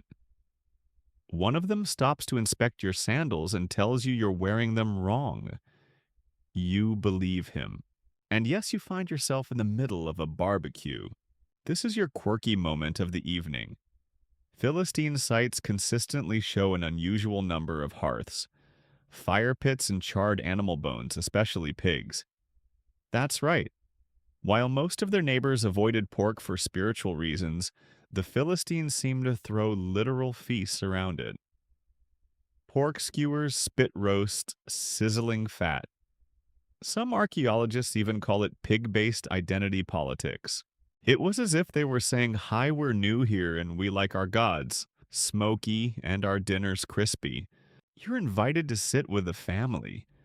They offer you grilled meat wrapped in barley flatbread and a cup of lukewarm beer. It's better than it sounds. The host is a wiry man with sun-creased skin who claims his grandfather arrived on a burning ship. His tone is proud, not ashamed. You ask about the old gods. He waves vaguely toward the hills. Some here still whisper to Baal, he says. Others try new names. We light fires, we sing. If the god answers, we feed him. If not, we try someone else. Flexible theology. Very on brand for the post-collapse. Religion here is fluid. In one household, you find a small altar with Egyptian scarabs, Canaanite figurines, and what might be a sea people seashell idol. It's a divine buffet. One priest even jokes, we offer something to every god just in case one of them is real. And here's another twist, the Philistines weren't isolated. They were traders. Not the formal registry and quadruplicate kind the Mycenaeans loved. More like, I've got spices, you've got goats, let's not kill each other kind. Their pottery shows it too early, whereas mimicked Mycenaean styles, then gradually evolved into something uniquely Philistine. Call it cultural remixing with excellent glazing technique. Still not everyone loves the new neighbors. You overhear a heated argument at the well. A local Canaanite woman accuses a Philistine merchant of cheating her on olive oil. She threatens to report him to the temple. He laughs and says, whose temple? Ooh! Tensions rise. Stories begin to swirl. That these newcomers worship strange gods. that they eat the wrong animals, that they don't respect the land, that they dance too much. Yes, really. One complaint about the Philistines in later texts is that they were fond of music and ritualized dancing. Scandalous. You pass by a public gathering space where people are clapping in rhythm. Someone bangs on a drum made from a repurposed shield. A girl sings in a language you almost understand. It feels like joy, and also perhaps defiance. Back in Egypt, scribes are still calling these people the Peliset, still painting them in temple murals as enemies even while quietly dealing with them through intermediaries. The Egyptian border has receded. There's less appetite for war, more focus on containment. The Philistines, they're thriving. Ashdod, Ekron, Gaza, Gath, and Ashkelon, each one growing, adapting, coexisting, and colliding with their neighbors. In time, these cities will leave deep imprints on regional politics and the stories that come after. But tonight, they're just towns with nervous laughter and full fire pits. You sleep near the city wall. The wind smells of charcoal, roasted onions, and the sea. Someone strums a lyre nearby. A baby wails, a dog barks. Life continues. You wonder, were the Philistines just survivors who happened to arrive late? Or did they rewrite the script entirely? Historians still argue. Some call them villains, others call them settlers, but you're starting to think they were just hungry people who got tired of floating. You find the border not drawn on a map, but carved in stone, painted in hieroglyphs, etched in the unwavering gaze of divine-faced kings. You're back in Egypt, or at least what's left of its former grandeur. The land of pyramids and papyrus scrolls of gods with falcon heads and temples that smell like incense and old sweat. But the vibe has shifted. You arrive at a city near the delta where the once confident rhythm of empire now skips a few beats. The streets are dusty. The guards are young. The priests recite prayers with more volume than conviction. And above it all looms the image of one man over and over again, carved into every lintel column and temple wall like a favorite sticker slapped on everything in sight. Ramesses III, the last great pharaoh, he's everywhere, smashing enemies, holding captives by the hair, standing on boats flanked by rowers who don't even seem tired. If this were a movie, he'd be shirtless, flexing, and somehow still wearing eyeliner. You've arrived at Medinet Habu, his mortuary temple, and his propaganda machine. The reliefs here are intense. Sea peoples with feathered helmets, wide eyes, and ships curling like angry snakes fill the walls. They come by sea, by land, with ox carts and women and possibly a goat or two. And Ramesses. He defeats them all. Personally, with gusto. You read the accompanying text columns of hieroglyphs that basically translate to, I Ramesses am amazing. The gods love me. These foreign people tried it. I ruined their entire day. It's bold, it's theatrical. And let's be honest, it's a little suspicious. Because here's the thing, while Ramesses did fight the Sea Peoples and probably did win some engagements, especially in the Nile Delta, Egypt was not untouched. The empire's reach shrank. Trade collapsed. Frontier outposts vanished. Imports of tin and cedar slowed to a crawl. Bureaucrats stopped receiving pay. And grain. Let's just say it became a touchy subject. So while the murals scream victory, the margins whisper retreat. Historians still argue, was Ramesses III's victory real exaggerated or purely ceremonial? Was it a military triumph or just damage control with better lighting? You decide to talk to the temple workers. One, a middle-aged painter who's been touching up Ramesses' chin for weeks, says, "We carve what we're told." Another, a scribe, chuckles and adds, "If Pharaoh says he won, then he won. Even if we're rationing fish." Propaganda isn't new, but in a collapsing world, it becomes essential. You need stories of strength to hold a fracturing people together. And here's your quirky fringe fact. In one of the reliefs, the sea peoples are shown using child shields. Tiny human shields strapped to their fronts. Some scholars say it was symbolic. Others say it was artistic exaggeration. One very suspicious academic says, maybe that's just how they looked. You back away from that theory. Beyond the temple, you explore the outer districts. You find military housing, modest homes with unusual accents. Sea peoples settled here post-defeat. Egypt absorbed some of its former enemies, placed them in controlled communities, and gave them jobs: mercenaries, laborers, border guards. The strategy was, if you can't kill them, at least keep an eye on them. Some of them prospered. Their children grew up bilingual.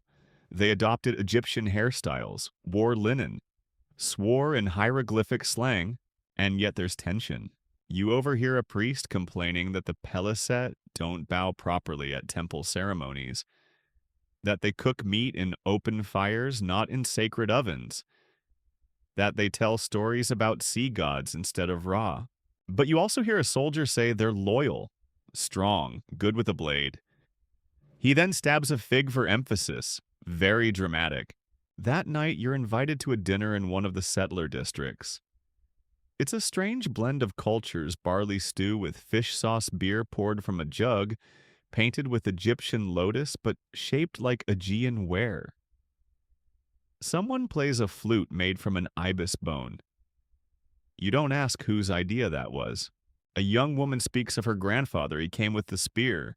He died with a plow. That's the story. And you realize this is Egypt too now. Not the Egypt of the great pyramid builders, but the Egypt of survival, of adaptation, of folding new peoples into old orders like herbs into stew. It's quieter here, less glorious, more real. The next morning, as you leave, a temple boy runs after you with a scroll. It's a copy of one of the official proclamations: we have repelled the invaders. All is well. Long live the gods. You tuck it into your satchel, because even when it's not true, it's part of the story, and the story is what survives. You've heard the stories, seen the ruins, tasted the goat stew of empires past. But now you want answers. Why did it all crumble? So you climb up a dry ridge, past terraced fields now overgrown with weeds, past cracked cisterns, their water long gone, past a shepherd who waves at you with the kind of expression that says, there's nothing up there, but go ahead. And then you reach the top and see what used to be a farm, a Bronze Age one with low stone walls and the remnants of irrigation channels. You step through the brittle grass and realize the soil is cracked, bone dry. The fig trees have withered. The olives are long dead. You've arrived at one of the quietest but most powerful culprits behind the collapsed climate. Not sudden, not dramatic, but persistent, subtle, devastating. Somewhere around 1200 BCE, the eastern Mediterranean began to dry out. Just a little at first, a few missed rains, a harvest not quite as full, granaries that didn't quite stretch to the next planting. People adapted at first. They rationed, prayed, dug deeper wells, but the drought didn't leave. It lingered. Crops failed again and again. Famine followed. You sit on a low wall and pick up a handful of soil. It crumbles through your fingers like dust. Nothing grows here anymore. It hasn't in centuries, but back then this land fed cities, until it didn't. Historians still argue about how big the drought was, how long it lasted. But evidence from pollen records, lake sediments, and ancient texts points to a climate shift, dry years stacking up like bricks in a wall of hardship. And when food fails, everything else starts to wobble. Trade dries up. Cities begin hoarding instead of sharing. Farmers abandon fields and head for urban centers, overwhelming already stressed systems. People move, some peacefully, others with torches, This wasn't just a weather report gone wrong, it was a domino push that set off migrations, rebellions, raids, and collapse. You pass the edge of a ruined village. No fire damage, no sign of war. Just emptiness. It was abandoned, likely due to hunger. A final clay tablet sits by the door, an inventory of barley ode. It was never paid. Nearby, a shrine to a fertility goddess has been defaced. The offerings are dried fruit and a crude clay model of a rain cloud. Desperate, almost mocking. One fringe theory suggests the collapse wasn't due to any single drought or disaster, but food shock stacking a series of poor harvests across multiple regions, all overlapping just enough to make the whole system collapse like a poorly made lentil cake. You spend the afternoon with a herder whose grandfather's bones lie under a fig tree that no longer fruits. He says, "We used to sell cheese to a palace. Now I don't know where the palace is." Later that night, a traveling merchant joins your fire. He's thin, twitchy, and unusually fond of parsnips. He tells you stories of city gates shut to refugees, of caravans turned to bandits, of once proud nobles reduced to begging for barley. One detail sticks. He says people began praying to new gods, gods of water, wind, and mercy. Even the temples started to shift their offerings. Less gold, more grain, less incense, more pleading. The gods, it seems, were not answering. You find a letter from Ugarit, yes. Another one carved hastily onto a clay tablet and never sent. It reads, "The harvest failed. I have sent to Cyprus. No reply. The gods are silent. What shall we do?" The desperation is baked right into the clay. You walk the fields by moonlight, cracked, silent. A dog barks in the distance. Somewhere an owl blinks into the darkness, unimpressed. You kneel by a dried-out channel and imagine what it looked like when water flowed here. When people laughed, traded, flirted over pomegranates. When the world worked. Now people survive in smaller groups, closer to rivers, fewer festivals, more caution. But life does go on. In the valley below, you see torchlight, maybe a village celebrating a small harvest. A single cart of barley becomes a reason to sing. The songs are different now, less about heroes, more about rain. Less boasting, more gratitude. You stay up a little longer than usual, not because of fear, but because you're thinking about how fragile it all was, and how quietly it began. A few dry years, a few missed shipments, a few hungry families. And then the Bronze Age crumbles, not with a roar but a sigh. The air smells different now. Burnt cedar, hot dust, and something sharp and metallic like old coins or lightning waiting to strike. You're heading into a region once filled with gods and promises. Palaces once sat proud along these hillsides, now reduced to outlines and ash. The fields are silent, yes, but under your feet, the earth isn't still. Because while drought chipped away from above the ground below, decided to join in. You're standing on a fault line, one that doesn't care about dynasties. This section of the eastern Mediterranean, stretching from Greece to Anatolia down through the Levant, is tectonically twitchy. Earthquakes weren't rare, but in the decades around 1200 BCE, there may have been a cluster of them. Big ones, bad ones. The kind that don't just knock over tables, they level entire cities. You visit a site in central Anatolia. The outer walls have buckled inward. Doors split. Masonry torn like parchment. You trace a deep crack that runs through what used to be a bedroom. There's no fire here, no arrowheads. Just sudden collapse. As if the building got tired and sat down too quickly. This place wasn't sacked, it was shaken. You move along to the next town. Same story. Dislodged stones, collapsed storerooms. The granary cruelly fell in on itself after it was filled. One poor worker's skeleton was found pinned beneath a giant jar of lentils. A tragically healthy final meal. Historians still argue how much earthquakes contributed to the collapse. Some say they were the cause, toppling walls, sowing panic and weakening already fragile systems. Others argue they were more like insult to injury, a perfectly timed slap, while the region was already buckling under climate and conflict. Either way, it's hard to deny their fingerprints, or footprints, or, well, tectonic stomp marks. You find a temple where the main altar stone has slid 2 feet from its base. Behind it, a half-finished fresco of a storm god, his face now bisected by a hairline fracture. Poetic. Alarming. One fringe theory proposes that earthquakes were interpreted as divine punishment, that the gods were angry that the land itself was rejecting the people who once ruled it. Sacrifices increased. Temples grew crowded with offerings. In Cyprus, altars from this period show signs of hasty reuse, old gods replaced with new ones or perhaps just desperate ones. You spend the afternoon with a group of villagers rebuilding a wall.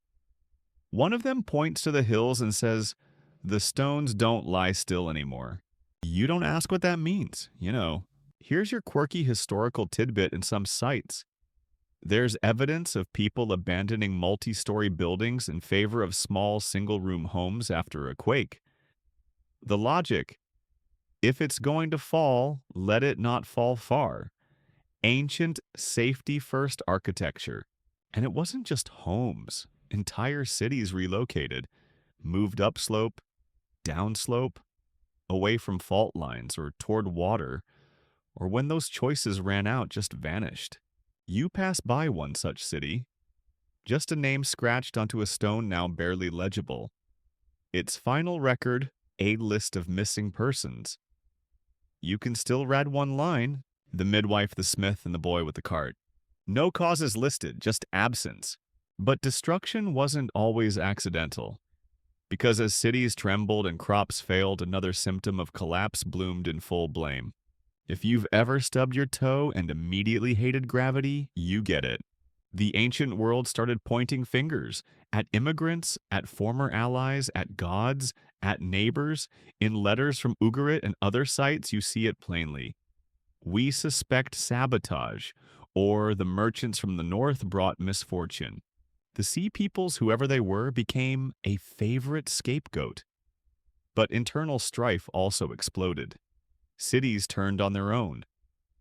Some leaders were overthrown. One was drowned in a ceremonial pool. The message was clear: somebody needs to pay for this.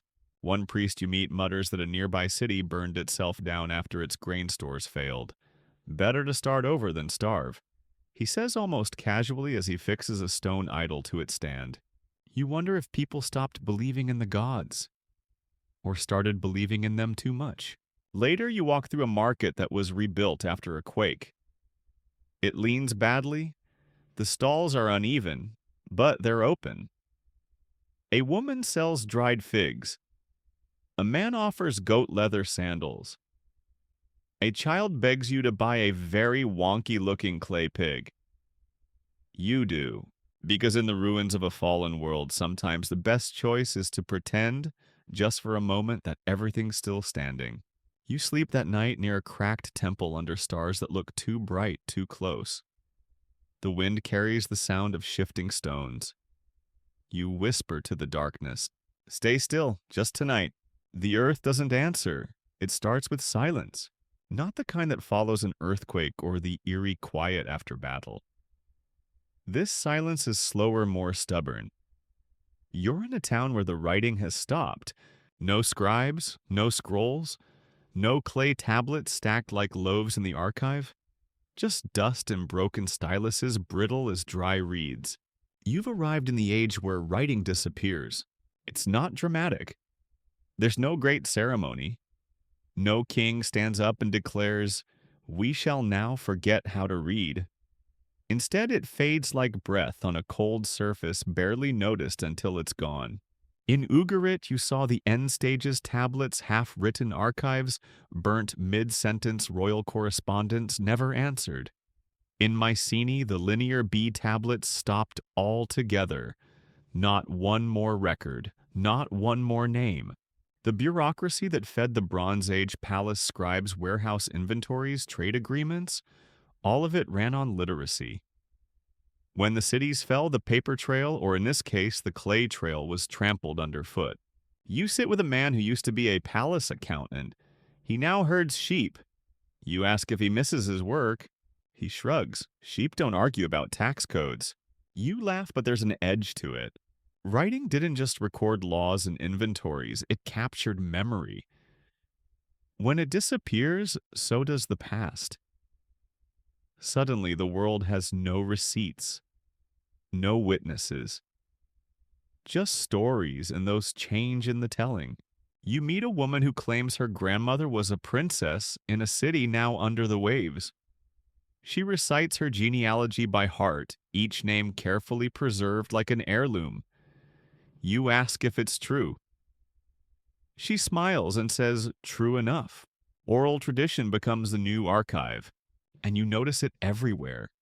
People reciting family lines, recapping local histories by the fire, children chanting market rules as rhymes. It's survival through story. Historians still debate the scale of this literacy collapse. Was it regional or widespread? Was it deliberate, too costly to train scribes without palace funding? Or was it simply that no one needed tablets anymore when there were no more shipments to track? One fringe theory suggests the elites kept literacy to themselves, hiding the skill like a secret spell. Another claims traveling bards deliberately let old scripts die so their new stories could thrive without comparison. The truth probably less dramatic. Fewer schools, fewer teachers, fewer reasons to write. And what replaces writing? Symbols, marks, tokens. In one village, you find a pot with a thumbprint pressed into the base, not decorative, but a personal seal. In another, a stone with simple carvings marking the passage of moons. A kind of proto-calendar reset from scratch. You find a piece of bark with tally notches. A shepherd says it's how he tracks births among his goats. You joke that it's basically a tax record. He doesn't laugh. In a former temple, you find a wall with painted animals. Bulls, goats, birds, but also spirals eyes and shapes that suggest meaning but don't quite say anything. You wonder if these are the dreams of a people trying to speak without words. Here's your quirky detail of the day in Cyprus during the early Iron Age. A new writing system eventually emerged different from what came before. Almost as if someone said, "Let's try again, but simpler." Writing didn't die forever, it just went underground, slept, waited. And while it slept, the bards sang. You attend one of their gatherings, a long evening of storytelling beneath oil lamps and a sky so clear you can count regrets. The bard tells a tale of a hero who forgot his own name, wandered through ruined cities, and only remembered who he was when a blind man spoke his fate. Everyone listens. No one asks if it's written down. That's the shift. From tablets to tongues, from stone to memory, from record to myth. And memory it bends, omits, embellishes. One woman tells you her great-grandmother saw the sea peoples arrive. She spit at them and they turned into pigs, she says with a wink. Is it true? Of course not. But also maybe. You realize that the world after the collapse is held together not by bureaucracy, but by belief that the stories matter more than the receipts. You rest that night beside an abandoned archive. The walls are stained with soot. The shelves collapsed long ago, but a single clay tablet remains untouched in a corner. You pick it up. One word. A name. Faded. Unreadable. The road curves along a rocky outcrop, now your steps echoing off sun-bleached stone. No cities in sight. Just the vast silence of a world trying to remember how to move again. You squint toward the horizon, hoping to spot a caravan merchants, perhaps bringing news salt or gossip. Instead, what you see is smaller, sleeker. A boat. Not a grand merchant ship, no gilded sails or imported cedar here, just a narrow, low vessel hugging the coastline. A few bundles of olives, some half-patched amphorae. A tired man steering with one hand while chewing on something that might be a date or might be regret. This is what trade looks like now. Small, quiet, local. The great trade networks that once stitched the Bronze Age world together, routes from Egypt to Anatolia, from Greece to Babylon, are broken. Like a spider web struck by rain, elegant, interconnected, and now sagging under the weight of silence. You sit with a former sea captain in a makeshift tavern, a lean-to made from driftwood and ambition. He says, "We used to move tin copper perfumes lapis. Now I trade garlic for barley and hope no one stabs me." You ask him why it all stopped. He doesn't hesitate. The sea's not safe anymore. He's not wrong. The same waters that once carried diplomats and luxury goods now breed pirates. The collapse didn't erase seafaring, it just changed the clientele.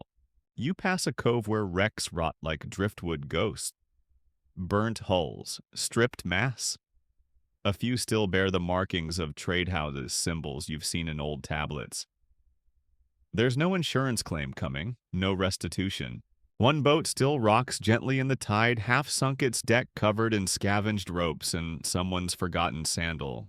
You imagine its last voyage, ambushed, looted, maybe abandoned when the cargo wasn't worth killing over. It wasn't just pirates. The collapse choked off the supply lines that made Bronze Age trade possible.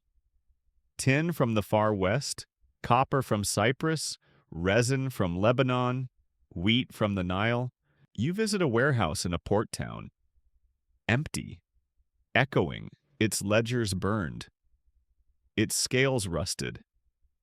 There's a mural on one wall, a smiling trader shaking hands with a man in a feathered headdress, a symbol of diplomacy. Now it looks more like a warning.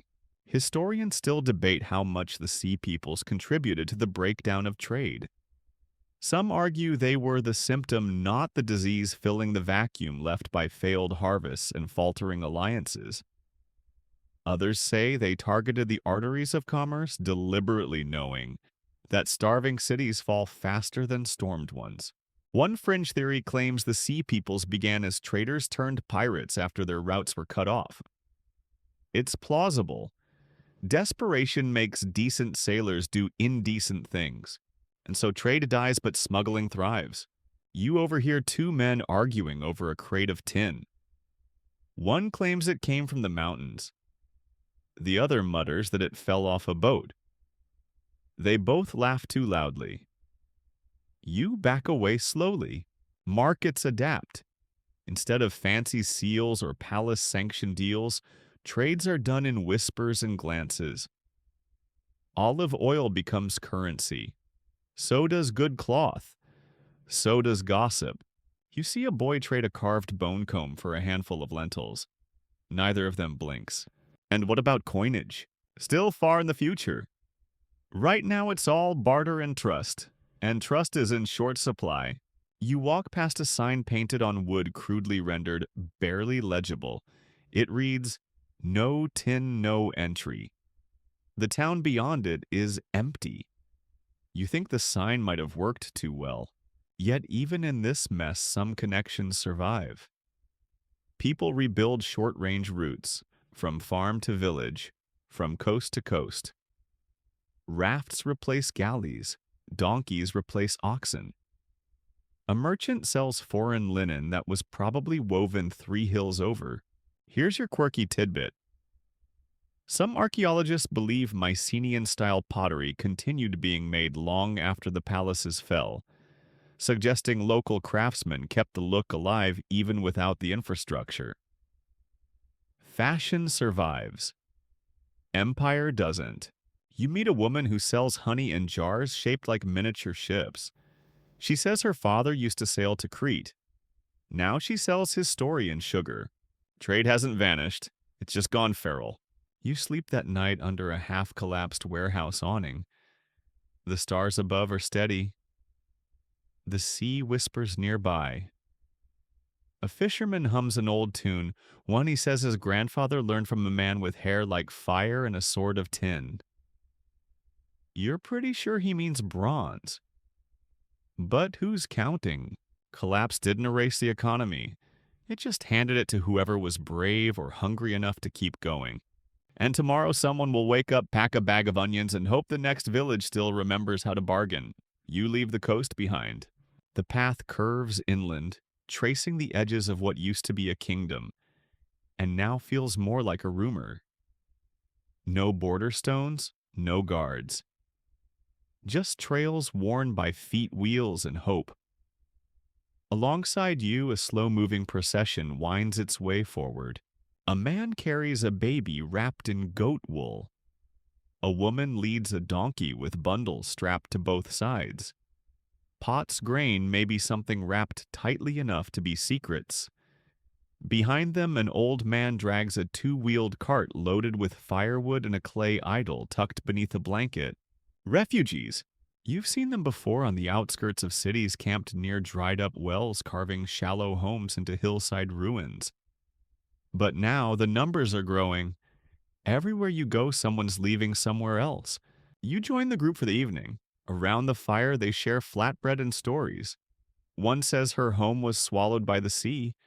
Another claims his city vanished after men with bird heads walked through the gates. A child, quiet until now, whispers that her older brother turned into a tree to escape the burning. You say nothing, because how do you correct a myth when you weren't there? The Bronze Age collapse isn't just a tale of endings, it's a tale of movement, of entire populations shifting, repopulating, colliding. Cities don't just fall.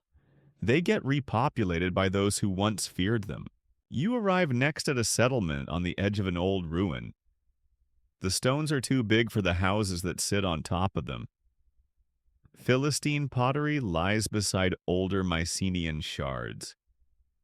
Egyptian amulets rest under new hearths. The past and present aren't separated, they're stacked. This is where reinvention begins.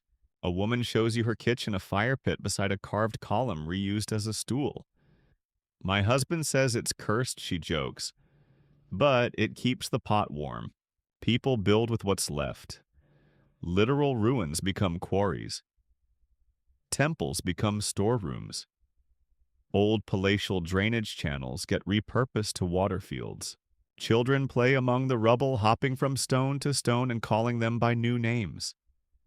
One names a half-toppled column the sleeping god. Another says this was once a palace of birds and no one corrects her. You find a workshop iron tools, this time not bronze. The smith says bronze is too expensive, too unreliable. But iron is local. Iron is yours. That's a theme now. Local everything. No one waits for ships to bring tin. No one sends emissaries for trade deals. They grow what they can. They make what they need. You've stepped into the beginning of something more resilient, if less glamorous. Historians still argue how quickly new cultures took root. Were these migrations deliberate colonizations or slow integrations? Did the sea peoples plant cities or simply slip into empty ones? Were the Philistines conquerors or just farmers with better swords? The truth lies here in the goat pens and hearth smoke and song fragments that don't remember who taught them. Here's your quirky moment in one re-inhabited site. Archaeologists found a game board carved into a reused temple slab. Two pebbles still rested in the grooves. Even amid collapse, people played. You ask a man what he calls this place. He shrugs. It doesn't have a name yet. He means it. There are no scribes to write it down, no kings to announce it. Just people living on top of someone else's legacy. And it's happening everywhere. From Canaan to Crete, from Troy to Cyprus, people are rerouting. Identities are changing, ethnic lines are blurring. The great labels Hittite, Mycenaean, Egyptian start to mean less. Now it's about your field, your well, your story. You sleep that night in a house made of old bricks, new mud, and someone's broken lintel. The stars are dimmed by chimney smoke. A rooster crows too early, a baby wails. But it's life. Not survival, not yet thriving, but life. And in the morning you see something small but profound. A woman planting an olive tree. It will take years to bear fruit. A decade before it matters. You ask why. She answers, so someone else won't have to walk as far. And there it is. The Bronze Age collapsed, but the people, they began again. You're standing in a marketplace or what wants to become one. Just a few stalls so far. A goat tethered to a broken column. A boy selling figs out of a reused grain jar. Two women argue over whether the clay here is better for jars or roof tiles. The debate is fierce. The fig boy is bored and you're fascinated. Because this is not a Bronze Age city. It's what comes after. And it's not built with bricks and tribute systems, but with genes and language. You spend the morning with a local healer, a middle-aged woman, who says her grandmother came from across the sea, her father from the mountains, and her children now speak a mix of three dialects, none of which she fully understands. This is what collapse creates: blended communities born of fire and famine, marriage and migration. Everyone here is from somewhere else. No one agrees on which gods get which offerings, but everyone shows up for festivals. You watch a funeral, a strange hybrid of rites, a little Egyptian style wailing a little Anatolian style incense, and a prayer that ends in something that sounds suspiciously like a drinking song. Languages shift too. Linear B is gone. Akkadian fades, Egyptian stumbles but survives. What emerges is a cacophony: new dialects, new scripts. In Byblos, you see early signs of an alphabet beginning to take shape. It's simpler, more efficient, easier to teach, no clay tablets needed. You ask a traveling scribe what it is.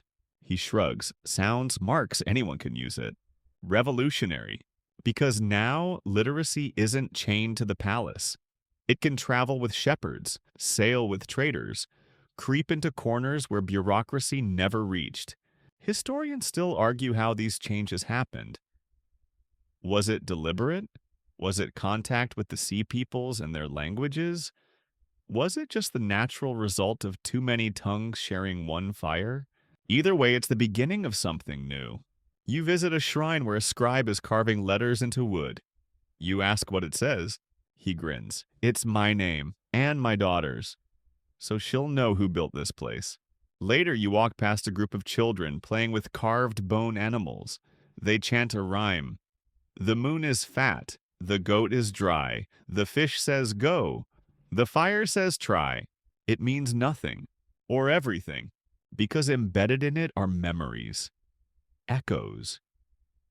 You hear the rhythm of languages long gone, the cadences of prayers once whispered at the edge of collapsing temples, the bones of myth forming beneath the skin of daily life.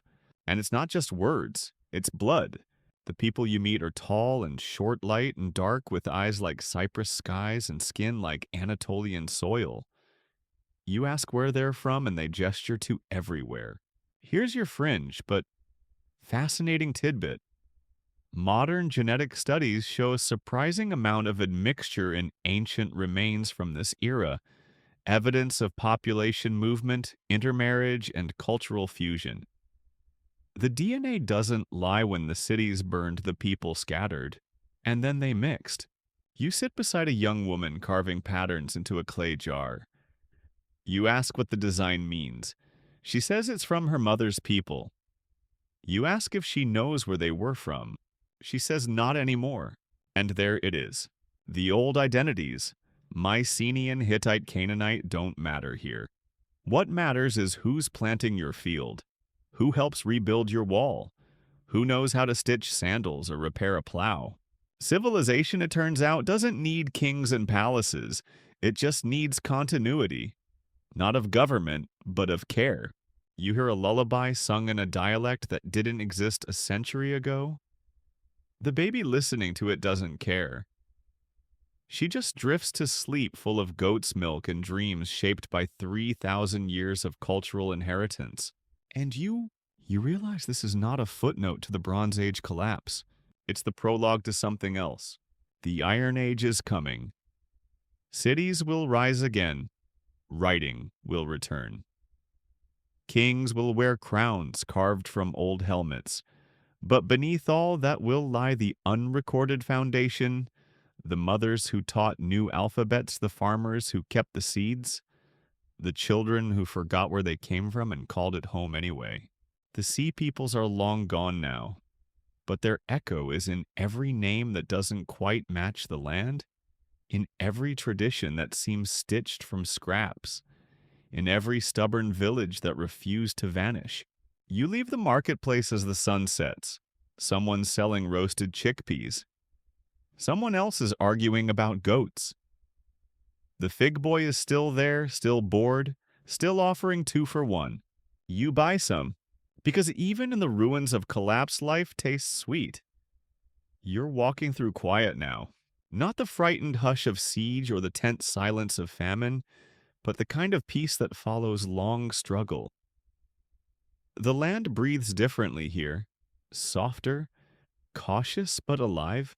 Below you a city shimmers in the distance. Not a mighty capital, just a town. Low buildings, a central well. A market that's more gossip than commerce. It doesn't look like much, but you know what it is. It's survival made visible, and it stands on the bones of an empire. You descend the slope slowly passing crumbled stone, burnt timber, and strange half-buried things. Shards of decorated pottery. A chipped bronze blade. The heel of a statue that once held a god. You reach a doorway, one stone still upright, the other toppled. It frames nothing, but it still feels like a threshold, so you step through. This was once a temple, now it's a granary. The priest who shows you around is also the grainkeeper. He blesses the barley with a prayer that blends 3 languages and shrugs when you ask what it means. It works, he says. Most years. You smile because that's the tone now. Pragmatic, warm, resilient, and this town, it has stories. One man says his ancestors fought the sea peoples. Another says they were the sea peoples. A third laughs and says we all came from somewhere with a boat and a reason. The town square has a monument, just a stone with symbols carved on every side. Different alphabets, different scripts, a palimpsest of memory. No single message, just traces, like fingerprints on wet clay. You sit beneath a fig tree older than the town itself and listen to a song being sung nearby. It tells of a hero who sailed from a city that no longer exists. He builds a house in a new land, plants wheat, marries a woman with eyes like dusk. No war, no divine judgment, just roots.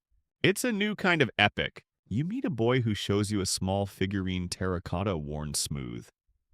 He says it's a sea god, or maybe a storm god, or maybe it's just a doll. You ask where he got it. In the dirt, he says, you nod, that's where most things come from. He smiles. Historians still debate what really ended the Bronze Age. Drought, earthquakes, the sea peoples. All of the above, none.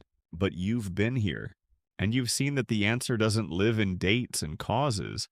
It lives in footprints in fields replanted in names half remembered and passed down with pride. In lullabies that no longer know where they came from, but still lull the next child to sleep. Here's your quirky final tidbit. In one post-collapse town, a broken tablet was found, being used to level a doorway. A royal decree now holding up someone's kitchen. History repurposed. You walk to the edge of the settlement and look back. The buildings glow in the low light. Goats bleat. Smoke curls from cook fires. A mother scolds a child scolds the goat. It's not glory, but it's continuity. That's the real legacy. Not the palaces, not the kings, not the weapons or trade routes or declarations carved in stone. But this, the quiet reweaving of life from scraps. You close your eyes and imagine the world as it once was, and then open them to the world that's come since. Both are gone, and both are still here. Let yourself rest now. You've walked across centuries through firelit corridors and windswept ruins, across broken ports and silent farms among cities that rose and vanished like dreams clinging to parchment. You've sat by the fires of strangers and heard their stories, watch the world fall and then miraculously rebuild. Now the stars are out, soft, distant, and steady, just as they were to the farmers and sailors and scribes who once looked up at them and asked the same questions we still whisper into the dark. Who were we? What happened? What comes next? Maybe the answers don't matter as much as we think. Maybe it's enough to remember that even after the storms, the droughts, the fires, and the long silences, people still found a way to wake up, to boil water, to plant seeds, to tell stories that stitch the broken world back together. Collapse, after all, isn't just an end. It's a space made for renewal. So let your thoughts drift now. Let your breath slow. Let the noise of empires fade like tidewater over ancient stone. You've seen what remains when kingdoms crumble, and what beauty can grow in the cracks they leave behind. Tomorrow will come. And when it does, I'll be here with another story for you.